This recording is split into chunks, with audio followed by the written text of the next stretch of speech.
Gaspol sendiri saya perkenalkan pemuda ini dengan visi misi memang mengurangi pengangguran jadi memandirikan anak muda selingkungan Papuaran ini supaya bisa ini bekerja. memang sudah terlahir jadi sultan atau gimana nih? Waduh, saya mah jauh dari sultan, di bawah mungkin apa ya? Kalau ini titik nol ya. Iya.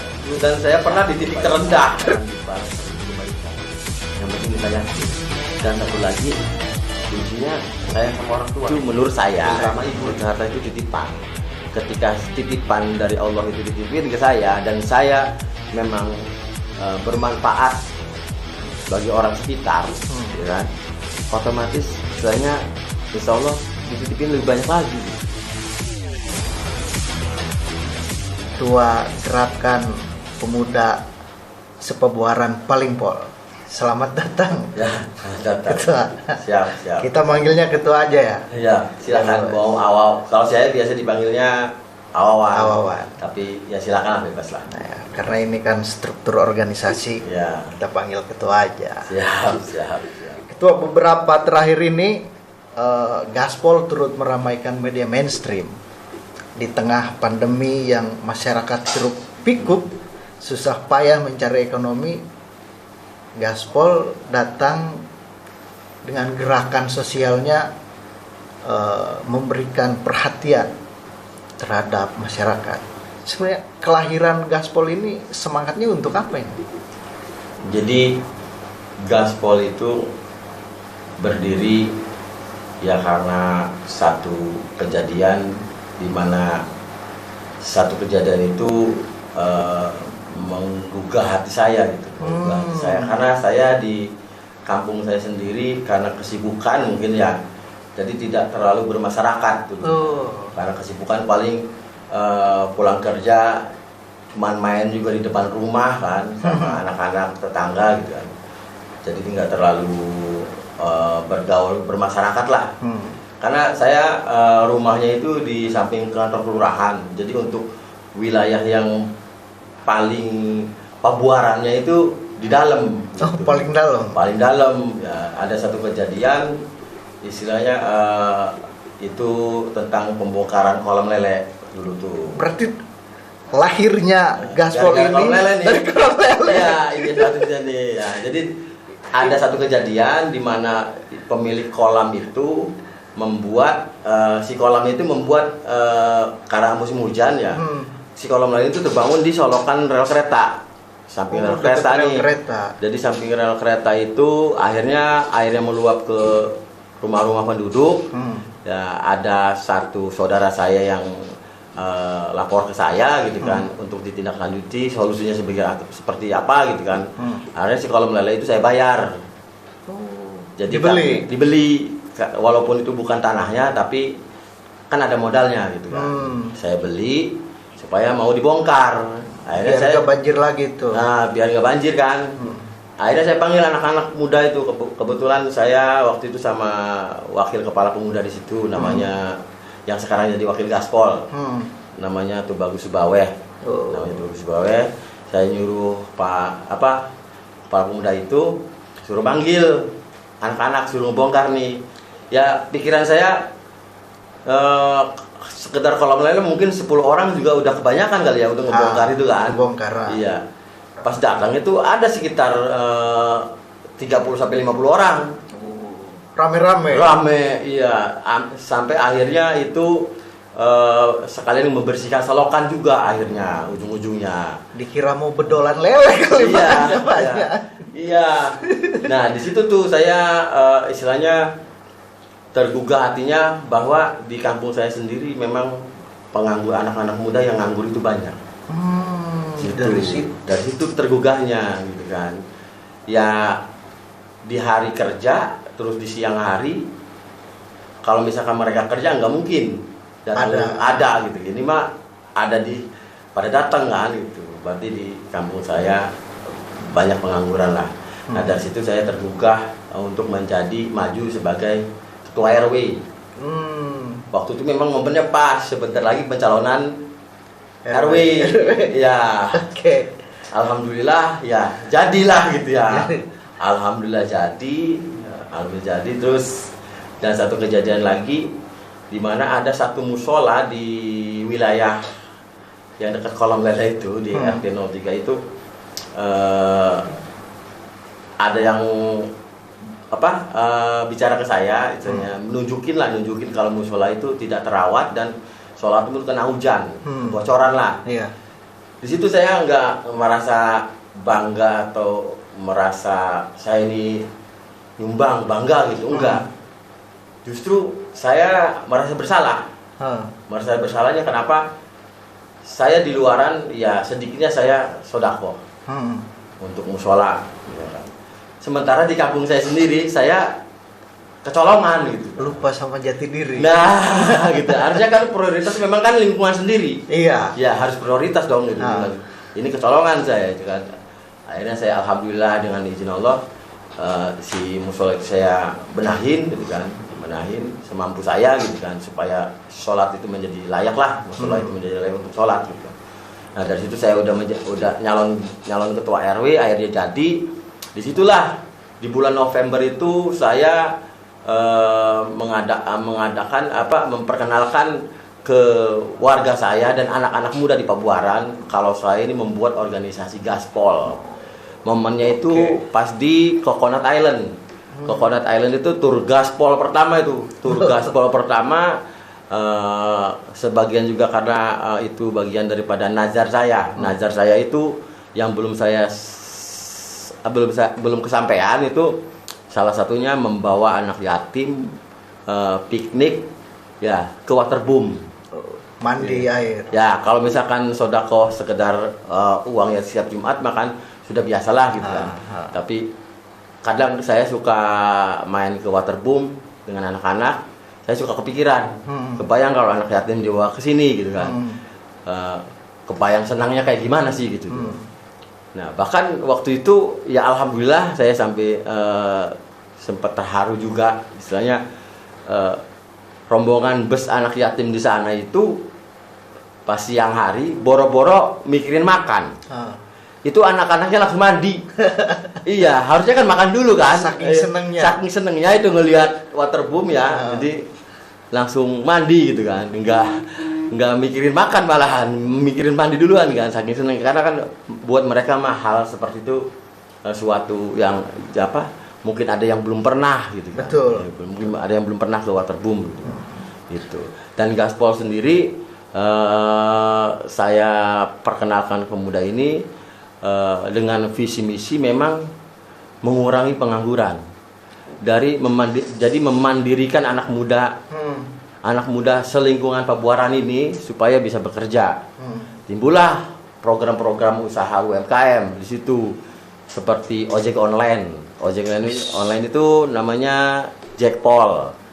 Terus LPG Gaspol. LPG Gaspol itu jualan gas LPG. Jualan gas LPG itu sasarannya untuk orang yang nggak mampu. Harganya di bawah pasaran. Harganya di warung beli 25, di kita cuma beli 22. Tapi sasaran memang orang-orang yang nggak mampu.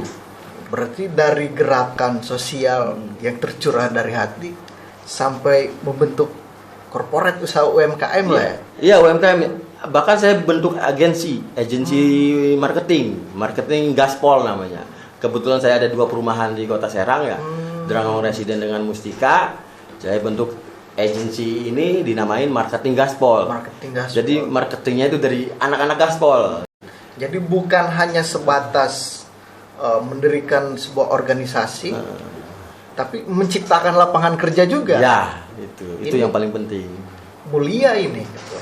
Jarang-jarang ada orang yang sudah berada di tingkat atas ekonominya, dia ingin mengabdikan ilmunya, tenaganya, hartanya untuk masyarakat luar. Saya pikir itu kan harta ya. Harta itu menurut saya memang ya ada guru saya gitu ya, yang sering saya memang saya hormat dengan beliau, apapun yang beliau ajarkan ke saya itu istilahnya saya jalankan. Harta itu menurut saya itu memang titipan. Awalnya juga nggak ada gitu. Oke. Iya, awalnya juga nggak ada. Bahkan kita lahir juga nggak pakai baju gitu kan. Iya, Iya, kita iya. lahir kan nggak pakai baju gitu Iya, kan. Awalnya juga tidak ada. Ya, nah yang namanya titipan, ya misalkan siapa Benson, saya titipin nih sama saya nih, ya kan. Kalau Bensonnya amanah, bakal ditambahin pasti kan, titipan yang lebih besar. Iya. Nah, itu harta itu menurut saya, itu harta itu titipan. Ketika titipan dari Allah itu dititipin ke saya dan saya memang bermanfaat bagi orang sekitar, ya kan, otomatis istilahnya insya Allah dititipin lebih banyak lagi gitu. Iya, rumusnya seperti itu. Iya, iya. Kalau misalkan titipin saya amanah, iya, mudah-mudahan ya kan Allahnya ngasih titipan ke saya lebih banyak lagi gitu.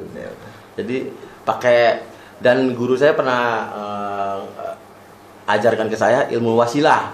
Biar Benson tahu juga nih. Apa nih? Ilmu wasilah itu istilahnya di setiap rezeki orang itu saya jadi perantaranya. Wasilah. Oke, iya. Wasilah, ya kan? Jadi di seluruh anggota Gaspol ini, ya kan? Wasilah rezekinya, memang rezeki itu hakikatnya dari Allah. Cuman perantaranya, saya jadi perantaranya di situ gitu, Pak. Perantaranya dari saya gitu. Ketua, mungkin sebagai orang yang punya ya, dalam tanda petik, bakar-bakar uang di tengah pandemi, biasalah. Ketua ini memang sudah terlahir jadi sultan atau gimana nih? Waduh, saya mah jauh dari sultan, saya mah di bawah mungkin apa ya? Kalau ini titik nol ya. Iya. Dan saya pernah di titik terendah. Pernah di titik terendah itu, saya pertama nikah aja saya jualan sepatu di pasar lama. Belum punya apa-apa. Iya, jualan sepatu di pasar lama. Ketika hujan udah remis itu, ya kalau udah hujan pasti remis. Remis itu nggak bisa jualan, ditutup sama plastik kan, ya kan, iya. Jadi dibilang sultan, waduh jauh gitu, jauh. Jadi kita itu ya pesan saya bagi mungkin teman-teman saya atau adik-adik saya gitu kan, di luar sana, kita itu harus jangan pesimis, harus optimis, Jadi harus punya cita-cita yang tinggi, jangan istilahnya gampang menyerah. Karena untuk sukses itu menurut saya perlu kesabaran yang luar biasa. Perlu tingkat kesabaran yang luar biasa. Ya ada biasanya kalau memang kita lulus dari kesabaran itu pasti bonusnya besar gitu. Iya, bonusnya besar pasti kalau kita mampu melewati itu gitu. Jadi pesan saya ke anak-anak muda, adik-adik saya itu harus optimis lah, gitu. Harus semangat. Semangatnya dalam artian untuk berkarya, untuk di karirnya. Misalkan dia jadi kayak marketing Gaspol, mudah-mudahan ke depan juga mereka yang jadi marketing Gaspol bisa punya perumahan sendiri, ya kan? Kalau yang jadi ketua ojek online nih, Jackpol misalkan, mudah-mudahan ke depan juga dia punya provider sendiri, istilahnya yang memang punya aplikasi kayak Gojek gitu kan, gitu. Ya nggak ada hal yang nggak mungkin kalau Allah sudah berkehendak. Nggak bakal ada hambatan. Karena saya prinsipnya setiap niatan baik itu pasti akan dilancarkan. Artinya titik karir ketua ini dari bawah.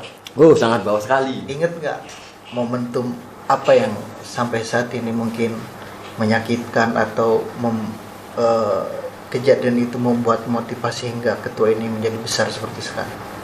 Motivasi. Kalau kejadian saya yang menjadi motivasi saya itu waktu itu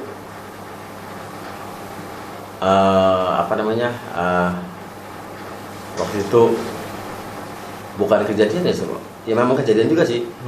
Waktu itu saya belanja sepatu di Jakarta. Belanja di Jakarta.